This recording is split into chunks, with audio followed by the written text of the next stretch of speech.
Hello and welcome to today's webinar where we're going to explore how you can find the perfect HR system for your needs and crucially gain buy-in across your organization. My name is David Richter. I'm the Director of Marketing at CIPHR. CIPHR is a specialist provider of Saas HR, payroll, recruitment and learning software through our HCM platform CIPHR Connect.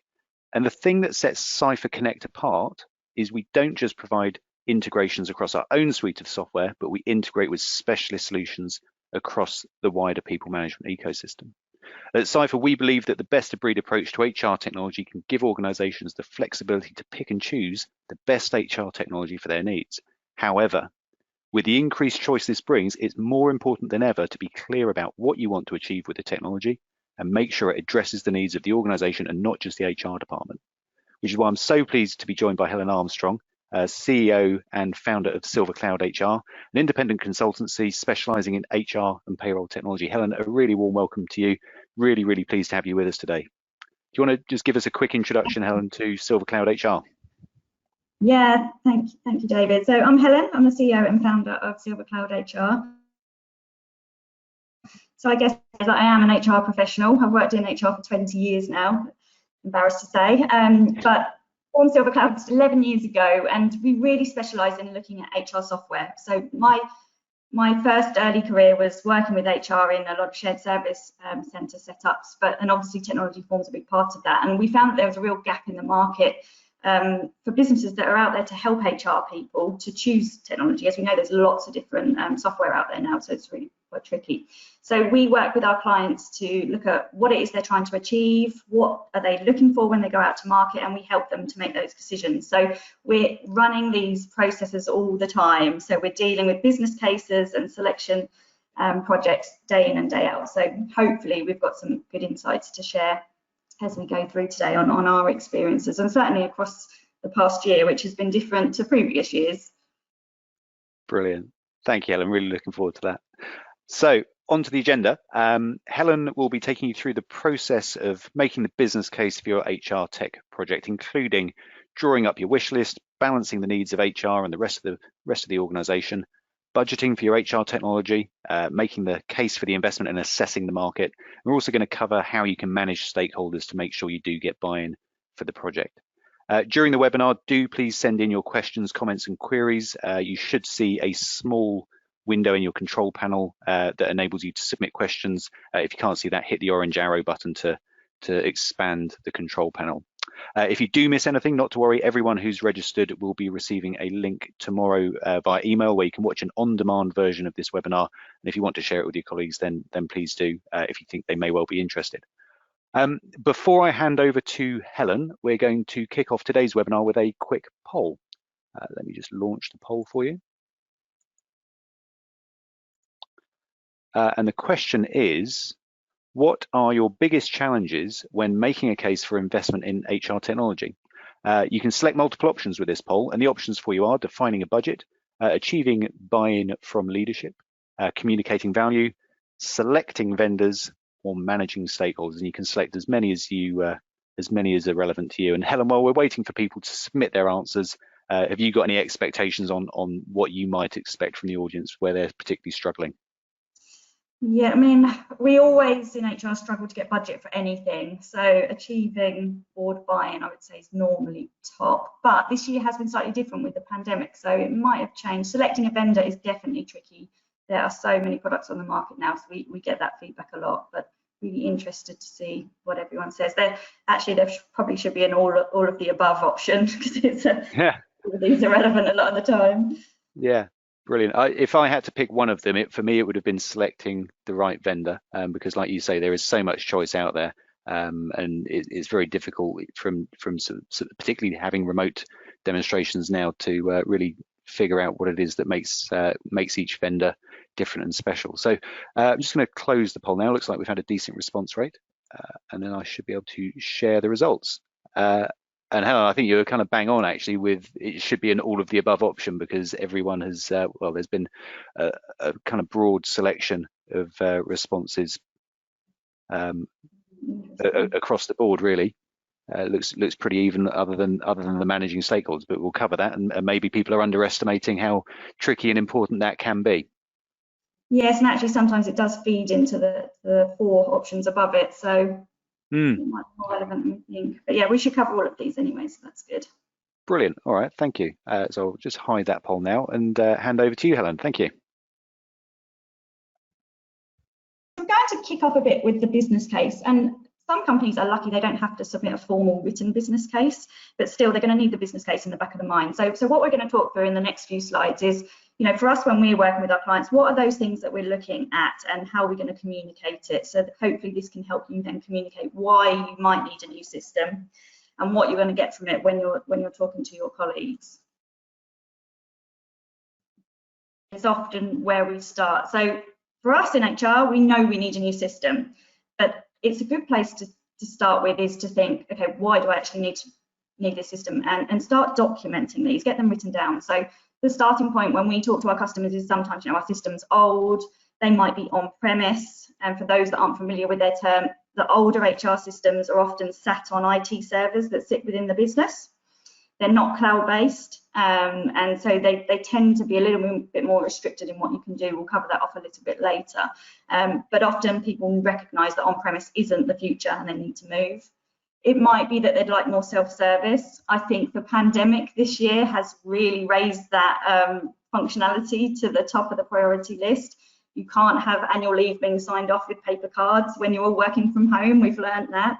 And also if people need to update their data and things like that, when you're remote working, or for any business, you want to be able to do it yourselves. So if we think of how we live our lives outside of work, everything is self-service. We don't phone Amazon when we want to update our credit card details. We do it for ourselves. So people expect that in work now. If you haven't got that with your current system, that's really what you need to be looking to gain from it. Duplication is a big one. That's always a good starting point. If you've got any kind of duplication within your HR function, that's too much. You shouldn't have anything. You shouldn't be rekeying data in more than once anywhere. 1, because it's inefficient and it's wasted time, but 2, there's a data security risk with that. We know data breaches often come from people, it's not from systems. So the more people that are touching data, the more scary it is. So if you can get everything automated within a system, it's a lot safer.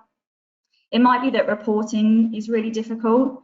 We had some really horrible stories at the beginning of the pandemic when everyone was thrown at home about, CEOs saying, okay, I need a headcount report, I need to know my FTE, I need to know people's start dates, because they're obviously dealing with the workforce. And if you haven't got that report, by pressing a button, then that's a problem. So a modern system today, you should be able to respond to a CEO, say, yes, here's the report within 5 minutes. If you can't, you need to be looking at a new system. And that's really been raised as a priority issue this year. People data has been key. And it might be just that your IT function has said, okay, we're moving to a cloud strategy for all our business systems. HR is still on premise, we need to get you in the cloud. It might be, a reason that you've got to move. You might not want to move, but you've been asked to move. So these are all the whys of why you need a new system. And some of these will help form part of your executive summary. If you're building a formal business case, you want to start with this. What's the current situation and why are we looking to change it? Then a little bit deeper. So you need to think about, your wish list. You're going to know the high level functionality. So you will know whether you need an absence management module, you might want some learning, you might need really good reporting functionality, you might need self-service, you might want to include payroll, you might not. You'll know high level what it is that you're looking for, but obviously you can't select a system based on that. You need to go deeper than that.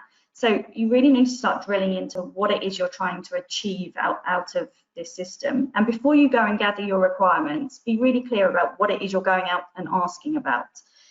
And this is one of the things we often speak to our HR colleagues about. In HR why you need an HR system, but actually it's really important to bring those benefits back to the business. So some of the things you want to achieve with a new system is a single source of truth.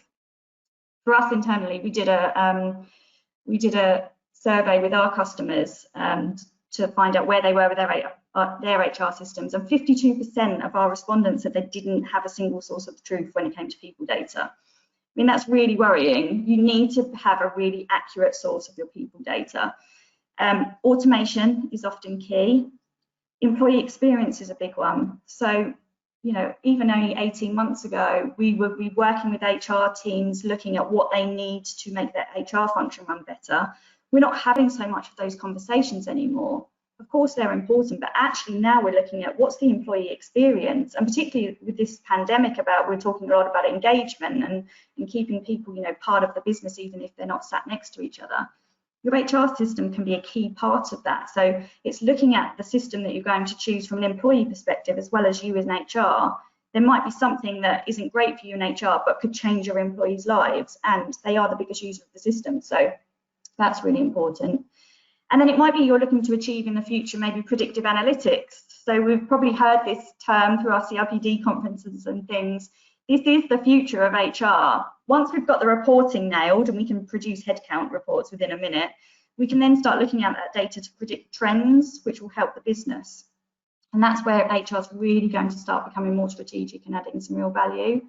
So start thinking about all these things before you go out and gather your requirements. What is it that you're trying to achieve? And there could be, a whole host of things. This is just an example list. And then bring that benefit back to how it affects the business. So if you think your employees might get a better employee experience, let's take onboarding for a start. If you've got a really good onboarding platform, people can start seeing what you're all about as a business before they've even joined you. So if everything's online, they can submit their data online, they can start doing some online training before they've even joined you. By the time they actually begin with your business, they're going to be engaged. And obviously, if they're engaged, they're going to be more productive, quicker, and they're hopefully going to stay longer. So there is a real benefit to the business by having, that good employee experience from the beginning. The data is always going to be on your list of why you need to do these projects and how it benefits the business. Ideally, your people system should be your source of truth for people data, and it should feed every other business system. There should be no business systems putting in people data. It should take an integration from your system that you own. And what that gives us, it gives us more seniority, I guess, when it comes to talking to the business about our people. We don't have to rely on gut feel anymore. We can actually talk about actual facts and figures, and it will give us a better reputation. So that's really important. And also when you're thinking about, the benefits to the business, think about the risks to the business. If you don't do this project, what might happen? And it might be compliance, it might be GDPR related, it might be, you're going to be having double the size of the HR team that you really need to have. But there might also be a commercial element to it. It might be that your competitors are already doing this, so they're onboarding people a lot quicker, and they're a lot more commercially savvy. They might be getting the best pick of your talent that's out there. What's the risk of not doing it? So start thinking about all those things and start documenting them down, because you're going to need that when it comes to your business case.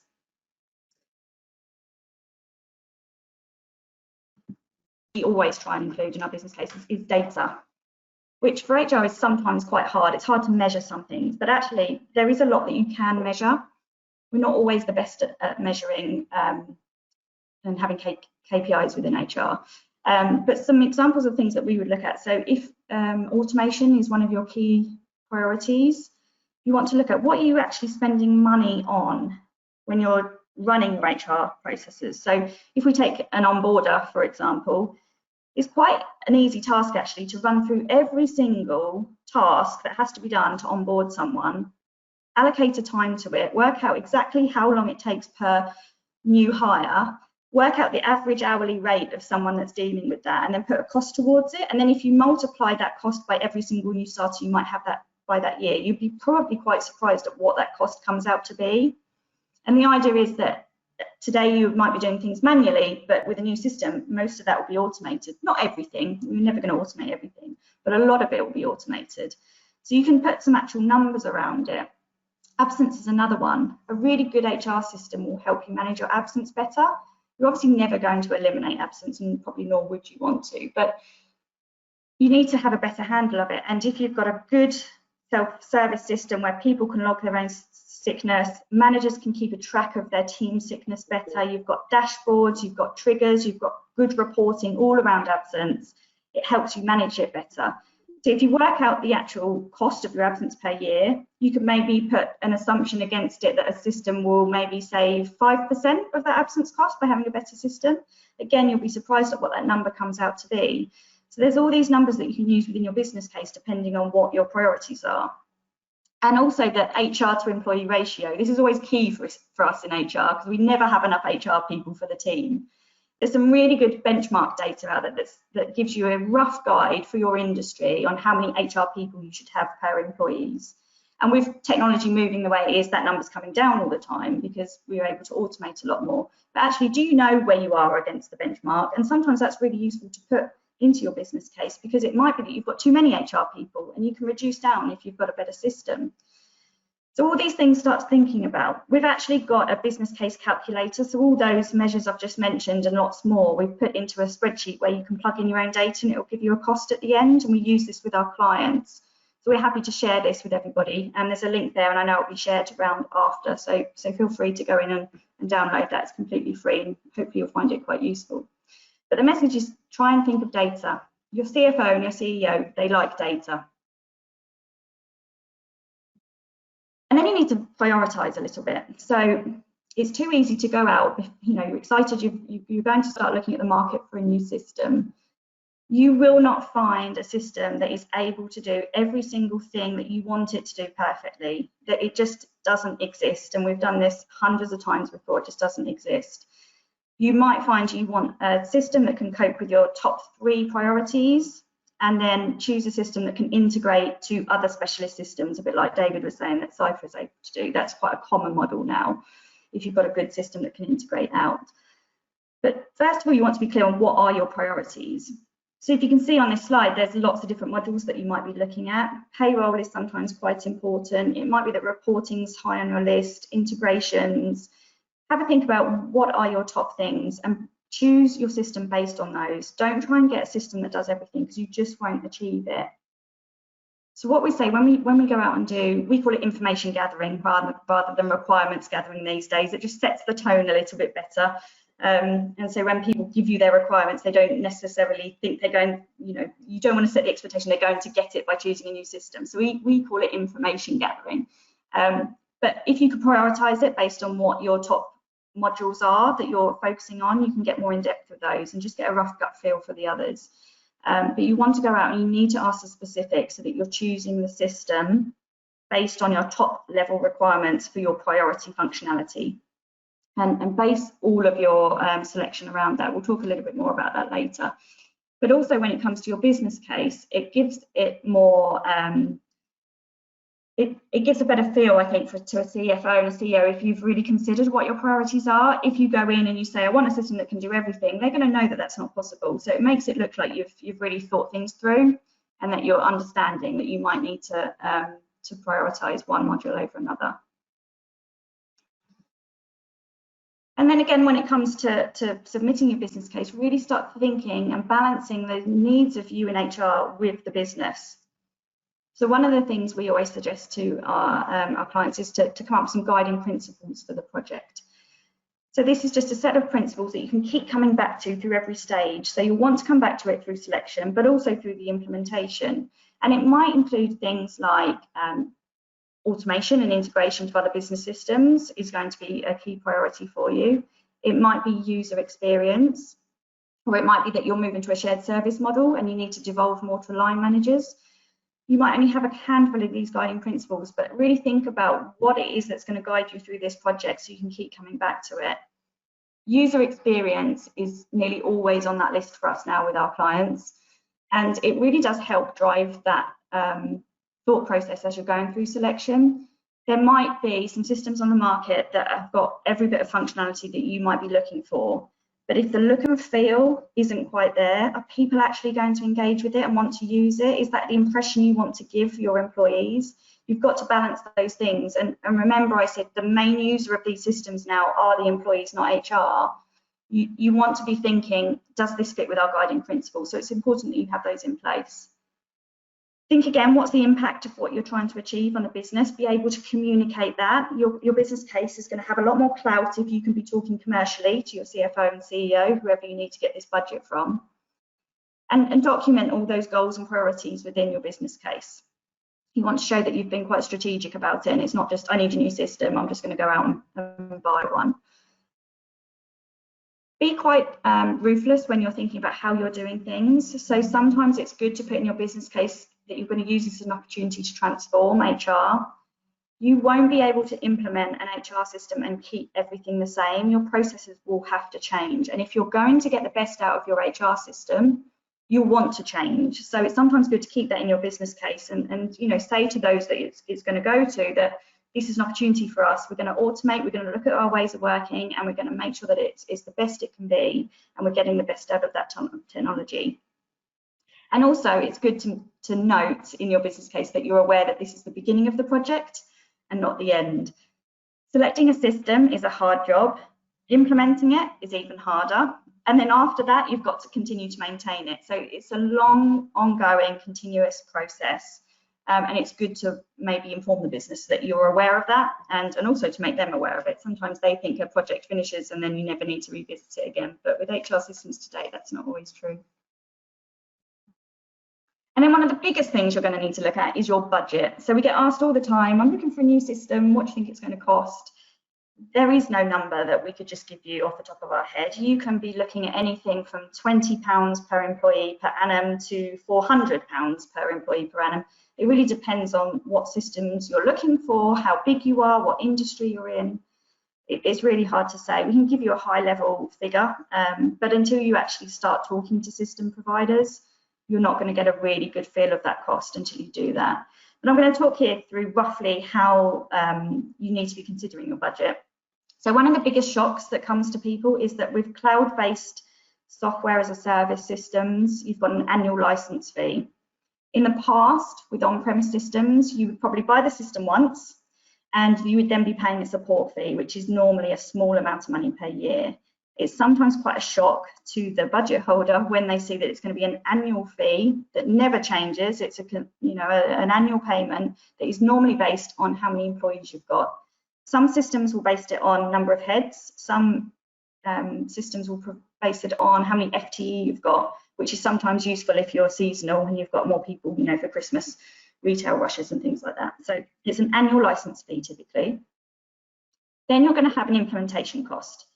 If you're an SME and you're buying an SME system, of which there are lots on the market, you'll be expected to implement it yourself. So they'll give you all the user guides online and the documentation, and you'll be implementing it yourself. So there won't be any cost there.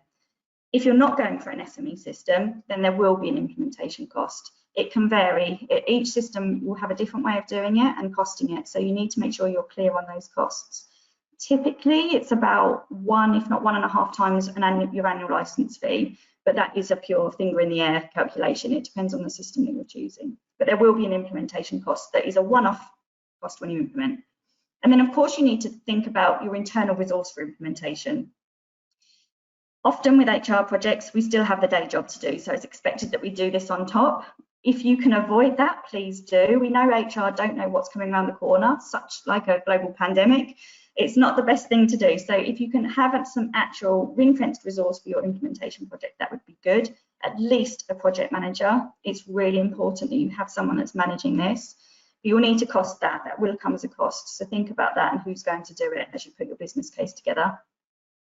The change management.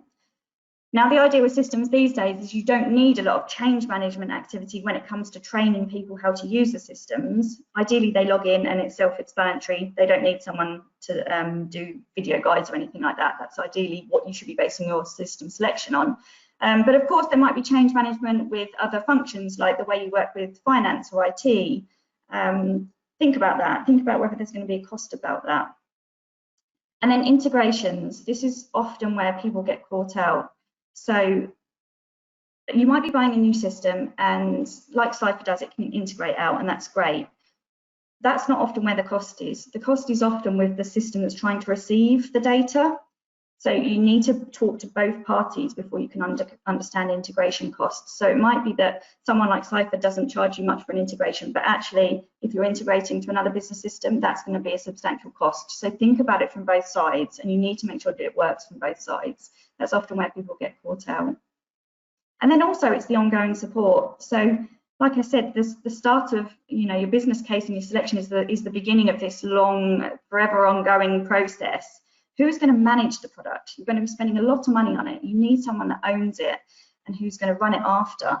The great thing about cloud-based systems is that you can get regular upgrades, but you need someone to be keeping on top of that and rolling out new functionality when it comes, and just also doing your data checks and audits. So think about who's going to do that. Often it gets put with an HR administrator or an HR advisor, but it's quite a specialist skill. So don't always assume that the skill of an HR manager is going to be the right skill for someone to manage a system. There are specialist HR professionals out there that do that. So really think about that when you're putting your budget together. All these things you'll need to consider. Always put contingency in as well, I'd say 10% at least if you can.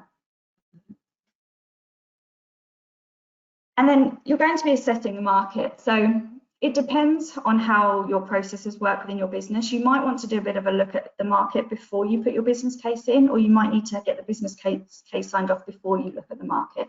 But either way, start doing some research. It's really important that you've got a bit of an idea about software today and what's on offer before you start putting your business case together. And also when you start speaking to stakeholders, which we'll come on to later. Start having a couple of conversations with some vendors, get an idea of costs, and I'd suggest as well having a couple of demos. If you haven't been in the software market for a long time, you might be quite surprised at what's on offer. And then that might help you when you come to do all your requirements gathering, because you might have a different list of questions you might want to ask. So get some demos if you can to start your research. Please don't fall into the trap of doing what I see all the time, which is putting a message on Facebook or LinkedIn just saying, I'm looking for a system, has anyone got any recommendations? You will get so many responses, and they won't be sensible responses, because they don't know anything about you, what your guiding principles are, what you're trying to achieve, your industry, how big you are, any of those things, what countries you're in. It won't be a sensible list, so don't fall into that trap. It might give you a list of vendors that you might want to look at, but there's a lot of system selector tools out there. We've got one, other consultancies have got one, which will give you that list. So just be careful of that when you're starting your search. Do your own research, and it very much depends on your size and industry and what you're looking for. If you want a payroll module, that's going to be a completely different set of systems on your list to if you didn't. So do your own research on that. And just be aware that everything is now cloud-based. There are a few systems out there that aren't, that you can still host on-premise, but there's not many of them. And those that are still on-premise normally have a strategy at some point that they'll be moving. So if your IT team isn't comfortable with cloud-based yet, you need to get them comfortable, because that's going to be the way they're needing to go. And then when you're talking to your vendors as well, really think about communicating your objectives. So all those things I've already said before: what are your guiding principles, what are your priorities, why are you doing this, how do you want to explain the impact to the business? Speak to your vendor about that. They need as much information from you as possible so that they can show you the system in the best light. Like David said earlier when we were talking about the poll, there's so many systems out there, and it's really hard to see what the USPs are of those systems. So if you're really clear with your objectives, they'll be able to tailor the demos and what they're showing you a lot better. And it will just help keep that relationship together, essentially, because you are going to be partners through this journey. And again, just be open-minded. You need to not have any closed ideas about systems out there. So sometimes we have people come to us and they say, well, our CEO's used this in the past, or I've used this before, and you come with a preconceived idea of what systems you're going to look at. Please be completely open-minded. There's some really good products out there now, and it's good that you can look at all of them. You might have to integrate to specialist systems for some modules that aren't there. That's quite common these days, and actually I think that's the way the market's probably going to be going. Integrations are so much better that it makes it much easier. But definitely assess the market before you're putting that business case in if you need to. So we're just going to talk about getting buy-in as well. You may think this isn't a particularly important area, but actually through doing this for many, many years, it's probably the most important area, I'd say. And it's something that some people do naturally anyway, but sometimes it's not always natural. It's much better to start getting buy-in from your decision makers before your project starts. So one of the things we'll do as a consultants, we'll come in and we'll obviously talk to HR and understand what they're trying to achieve. But it's important that we very quickly get in front of the CEO, the CFO, the relevant IT person, someone in finance and someone in payroll. The system will touch all of those people, and it's much better to have those early conversations with those people to say, this is what we're thinking of doing, We'd really like some thoughts from you on what you think you might want to achieve from the system. And once you start bringing people in and engaging them in your business process to choose a new system, they'll feel a lot more aligned with you, with what you're doing.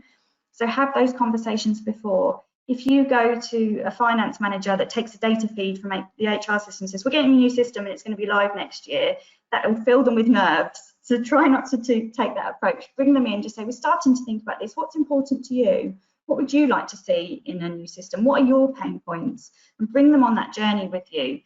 What you don't want is to have any blockers at any point through this process. If you can get everyone aligned at the beginning, understand all their differing priorities, then it's going to make your project a lot smoother, I would say. Map them out. We always map them out, and we'll talk about that a little bit later. So have a think about who they are. It might be, finance, IT, all those people that I mentioned before, but it might also be your own team. So we have situations sometimes where people are really nervous about these projects. So be really careful about how you're engaging with them and talking to them. They might be worried that their jobs are going to go, and we have this all the time. People think, well, I'm going to be made redundant at the end of it. Never have we really done a system project and people have been redundant at the end of it. That it just changes their roles. It just means they're doing much more interesting work rather than the admin and the stuff that can be automated. But you need to engage these people in all those conversations to make them feel part of this. So think about who those stakeholders are. It might be other suppliers. If you're going to be integrating, start having those conversations early. But really think about who your stakeholders are and what their priorities are going to be.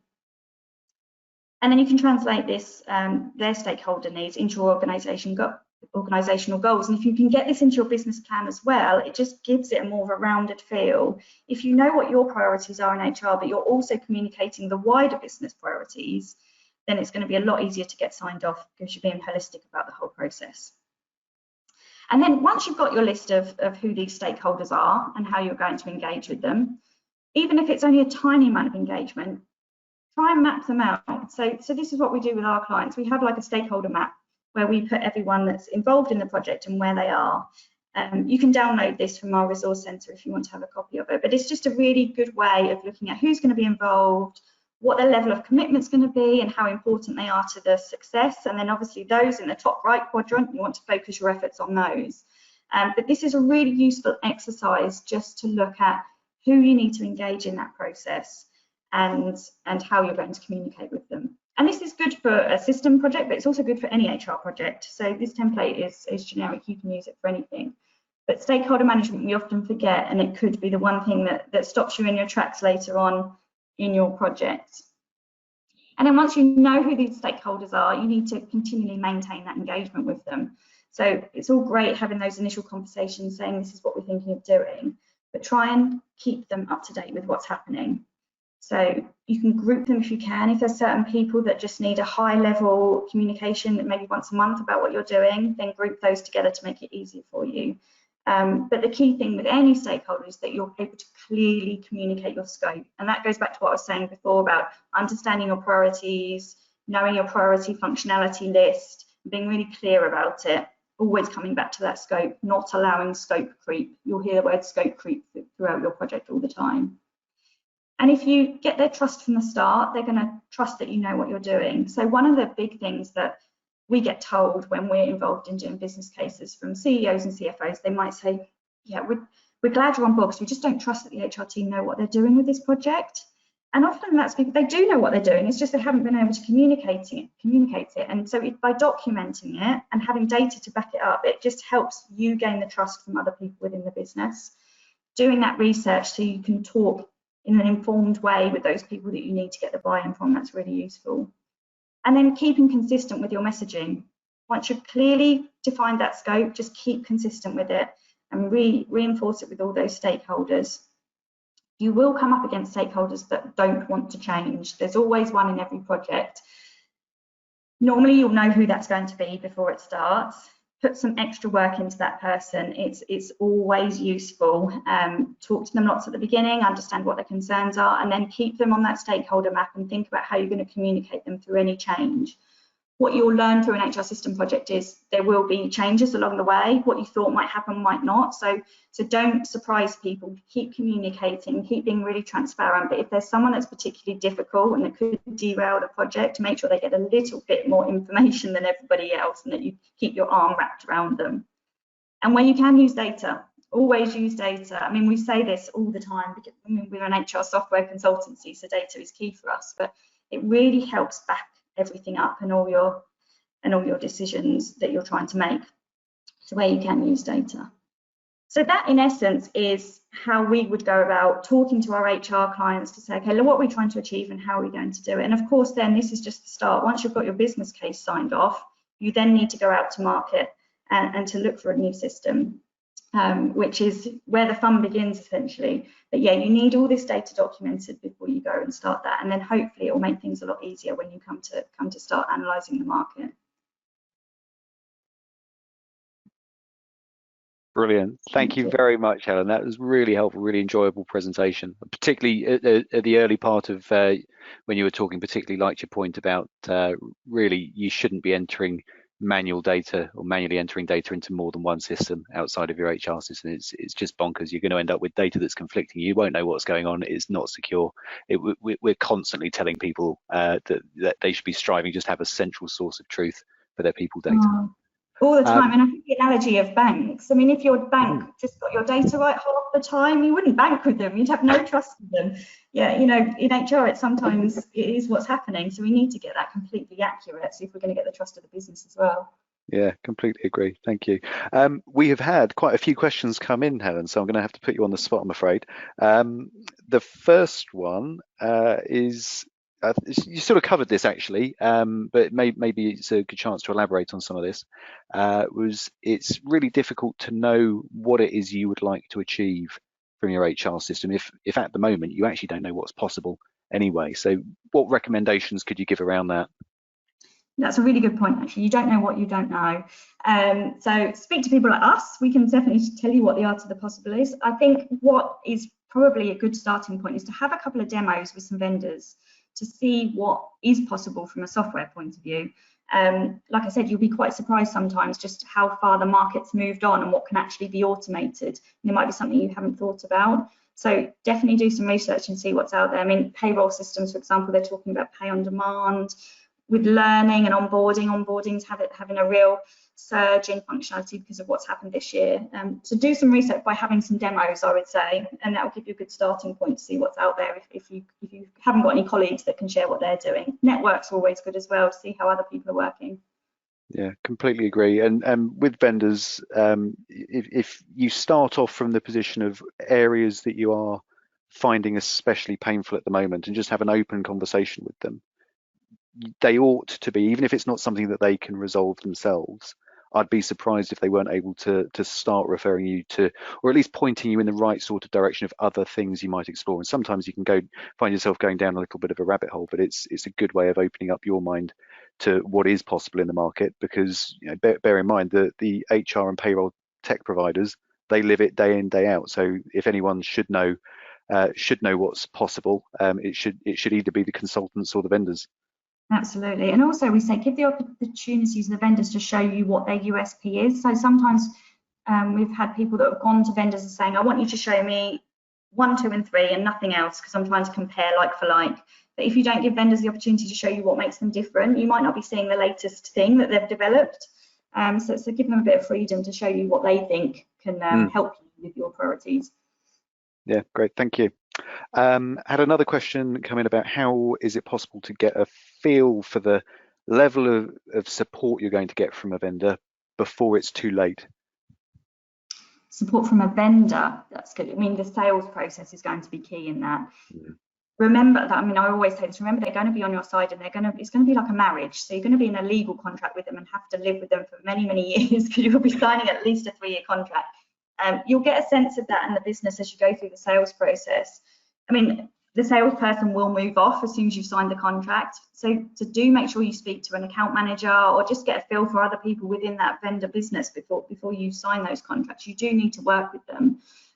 You can sometimes ask networks, you know, how are you getting on? If you know other people that are using that software vendor, or get some references to see how they're getting on. But support from your vendor is key. And we say this all the time, it's not just selling a bit of software and you move on now. Hopefully the vendor you choose understands it is a software as a service, and the service bit is also the account management as well as providing the software. So that needs to be part of your analysis when you're looking at vendors.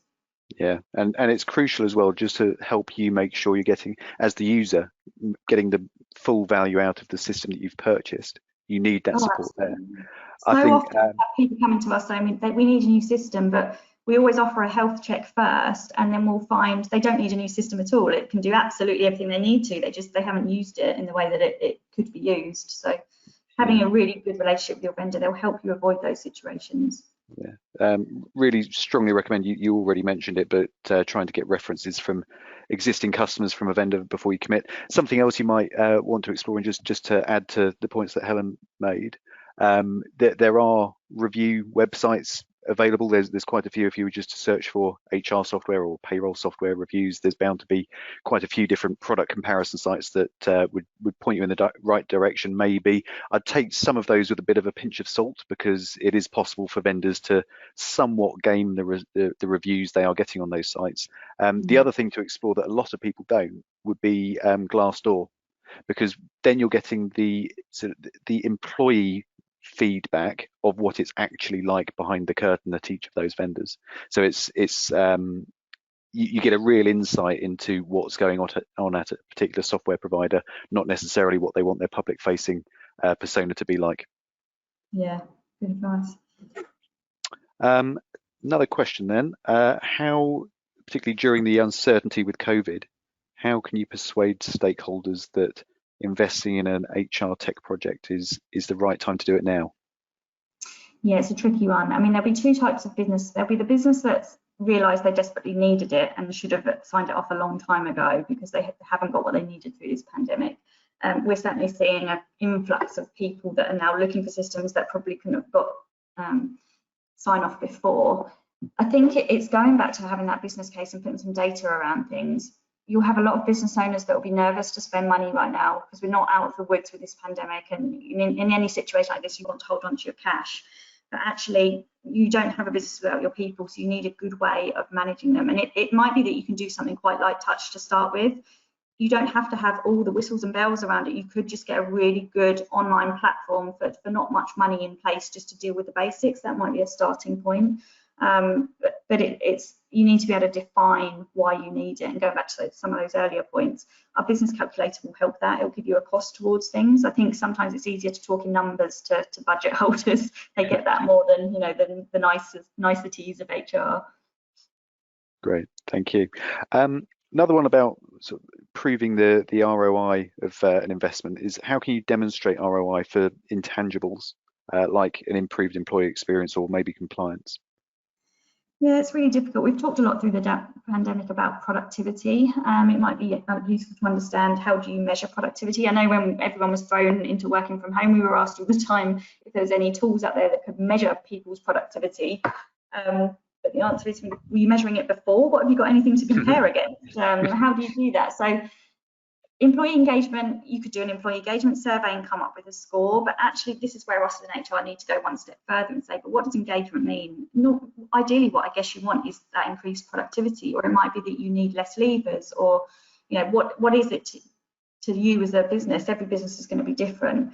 So it's hard to measure these things, but you can normally put some impact against it that you could put in numbers. And just sometimes, putting in a business case document, did you know the cost of a leaver is X? You'd be able to work that out. That would be quite a shock to some people about what it costs and what it takes to recruit someone. So you can use numbers like that to help. Yeah, great, completely agree. Thank you. I think as well, a lot of it's going to depend on the kind of industry, the sector that you're working in anyway. So there are certain, I suppose, intangibles that you're just not going to base it on a return on investment. It's, are we complying with the legislation that could stop our firm from trading, for example? If you're in the financial services sector, if you get that wrong and get it seriously wrong, forget just reputational damage. You can be shut down, you can be ceased from trading. And then in a similar way, if you're working for a charity or someone in the care or education sector, safeguarding, you're not going to measure that in pounds and pence. You're actually protecting really, really vulnerable people by having an effective system in place. Yeah, absolutely. And if you think a data breach for any company, whatever industry you're in, God, yeah. that's not something you want to be, phoning the ICO and reporting. No, It's going to damage exactly. everybody. Right, got one more question. In your experience as an HR professional, who do you typically find to be the trickiest stakeholders to get buy-in from?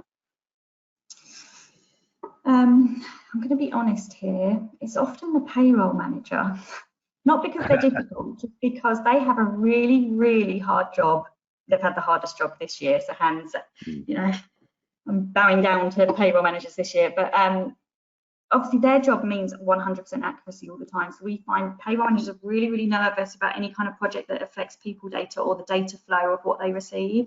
So you need to work very closely with them. They won't be difficult, but they'll have some really good valid points. So involve them at the beginning to understand the impact of any kind of people data project and how it's going to impact them. They get very, very nervous about changing anything. The worst thing you can do is pay people incorrectly.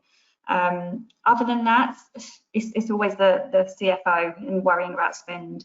I think if you can get the budget right, what you don't want to have to do is keep going back and asking for more money if you've got it wrong. So do your research really upfront so that what you're going and asking for budget-wise is accurate. It's not a good start to the project if you're already under quoting what you need. Yeah, I think it's also worth bearing in mind that whatever technology you end up using, when compared against the actual cost of headcount, it's going to be a tiny fraction. It doesn't. It really. You've mentioned this already, Helen. It really doesn't take very much to dial up some efficiencies and some improvements to really start showing a very rapid improvement in the return on investment. Oh, very easily. I mean, those metrics I was talking about easily. We've done it for our own business. We're only 20 people. It's a real shock at what some of those numbers come out to be Yeah. when you look at it. Brilliant. Brilliant. All right. Good. Well, thank you very much. That's they're all the questions we've had through for now. So, Helen, thank you for agreeing to be put on the spot with with all of those questions and for giving such a helpful presentation. If anyone would like to discover more about CIPHR's solutions, please do visit our website. It's CIPHR, CIPHR.com. Or for further details about Silver Cloud HR, please go to Silver Cloud's website, silvercloudhr.co.uk. During the presentation, Helen mentioned a couple of really useful resources that I strongly recommend you make the most of these. So we'll include links to the resources on Silver Cloud's website in the follow-up email that we send out. There will be a short survey when you do exit the webinar. It's really helpful if you can spare 30 seconds just to complete that, because it helps us improve our webinar program in the future. So again, thank you very much for joining us today. Helen, really thank you hugely for your work on this. It was an excellent presentation, and I hope to see you all again on another one of our webinars in the future. Thank you. Thank you.